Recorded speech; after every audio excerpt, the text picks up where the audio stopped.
ucapkan gitu loh. Tapi mungkin ya teman-teman tahu rumah tangga saya juga bisa dibilang runyam, berantakan, dan akhirnya sampai harus bercerai.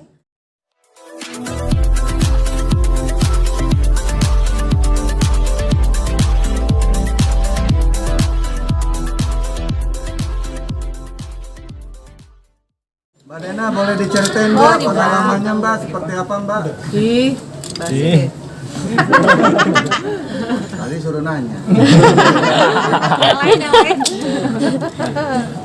Mbak Dena tadi belum diceritain, pertanyaan saya soal impact dari ceritanya Kak Dena atau impact ke diri sendiri itu seperti apa sih selain tadi yang udah dijelasin kan melakukan pembenaran gitu. Impact ke diri sendiri itu seperti apa setelah menjelaskan semua yang terjadi gitu Mbak Dena? Iya, efeknya itu aja. Jadi pastinya efeknya pembunuhan karakter dan akhirnya menjadi image saya tuh jadi jelek gitu ya. Kan sebenarnya membangun image atau pencitraan diri itu sebenarnya kan nggak mudah gitu loh, tapi ya sudahlah, saya cuma bisa berserah aja sama Tuhan. Yang penting anak-anak dan keluarga terdekat tahu gitu kan saya sebenarnya seperti apa, dan sekarang kan saya udah jalanin happy aja sama anak-anak. Sekarang bahkan pengadilan agama pun dari hakim pun memutuskan anak-anak berada di dalam pengasuhan saya, gitu aja sih. Terlepas dari semua isu-isu dan kasus yang terjadi buat saya. Mbak, kabarnya komunikasi masih belum lancar, mungkin seperti apa Mbak? Ya, komunikasi masih belum lancar. Memang kita sekarang sepakat anak-anak tuh per 2 minggu sekali, karena saya juga mau ada waktu buat sama anak-anak gitu loh. Jadi saya juga memperbolehkan kalau papanya mau menjemput atau mau merawat anak pada saat hari sekolah weekday silahkan, tapi di sini kita mencoba untuk ya udah kita masing-masing ya, maksudnya masing-masing tuh kalau anak dibawa sama papanya ya saya hanya ya udah bajunya yang dipakai sama anaknya itu aja gitu, jadi papanya harus beli baju sendiri, semuanya segala sendiri, karena selama ini juga saya sendiri. Mbak Dena, tadi kan dibilang kan Mbak Dena mulai bekerja sejak tahu punya gaji gitu. Ya. Apa memang Ijong sendiri sudah tidak ngasih biaya sama sekali atau bagaimana? Kapan tuh? Sejak kejadian sampai sekarang. Ya mungkin karena sejak tahu saya bekerja, jadi dipikirnya saya mampu segala macem, jadinya mungkin akhirnya jadinya mengurangi sekali gitu loh, gitu dari yang sebelumnya pernah diberikan lah ke anak-anak gitu loh. Tapi sebenarnya memang tidak sejumlah dari nominal yang sudah diputuskan oleh pengadilan, ya tidak gitu loh. Dena, gimana sih kamu ngelihat AP ini?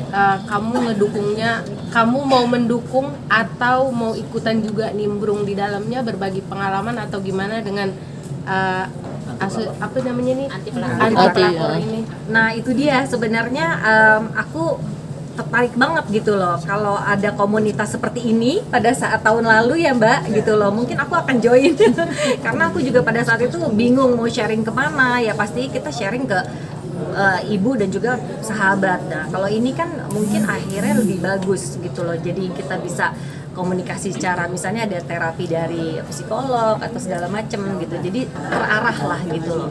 Dan menurut aku ini hal yang positif untuk dilakukan gitu loh, dan semoga ya supaya tidak adanya ya pelakor-pelakor lah di Indonesia supaya cari kebahagiaan tuh kebahagiaan sendiri, jangan merebut kebahagiaan orang lain gitu. Apalagi kebahagiaan anak-anak gitu, itu kan gak berdosa ya. Oke, dari Mbak Ade sendiri kenapa akhirnya memilih Teh Lina sendiri menjadi ikon? Ya saya awalnya bingung ya, siapa nih kira-kira yang bisa saya ikut merasakan apa yang saya rasakan pada saat itu. Dan kemudian terampil saya lihat di media, kemudian saya lihat oke deh gitu loh. Ini Mbak Dena nih kayak sesuai nih sama aku, terus kisahnya juga ada anak seperti itu. Terus saya ajak untuk kita ketemu ngobrol, ternyata kita punya tali merah yang banyak kesamaan. Ya kemudian mengambil keputusan itu ya Dena untuk menjadi ya teman Gitu.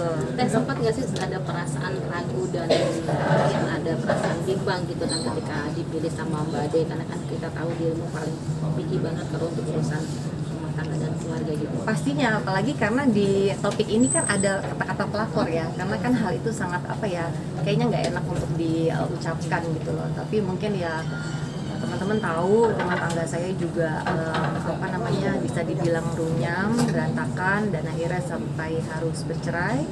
Terus karena ya mungkin saya udah nggak bisa nutupin lagi ya gitu loh, bukan karena ini itu ya, karena adanya pihak ketiga. Kak Dena sempat merasa ini nggak sih Kak, kayak menyesal gitu mengeluarkan semuanya gitu sampai di titik ini, atau justru nggak sama sekali?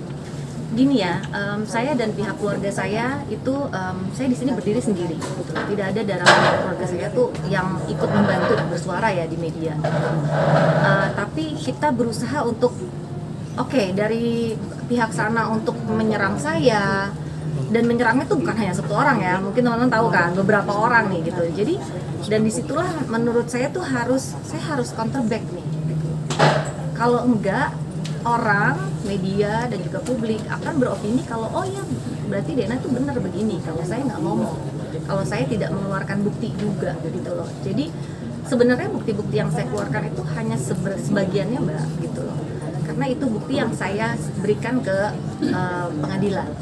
Sebenarnya itu saya nggak mau share, sebenarnya banyak bukti yang lainnya mungkin akan lebih mencengangkan gitu ya, tapi ya sudah, itu biarlah gitu loh, itu harus terjadi.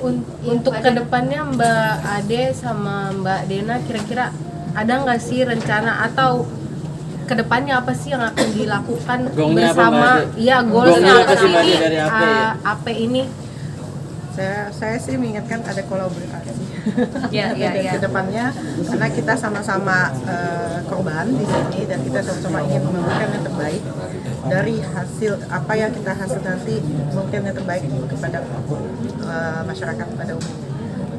Karena saya lihat di sini yaitu ya, kalau ada niat tapi kesempatannya nggak jadi juga kan, benar nggak sih ya kan?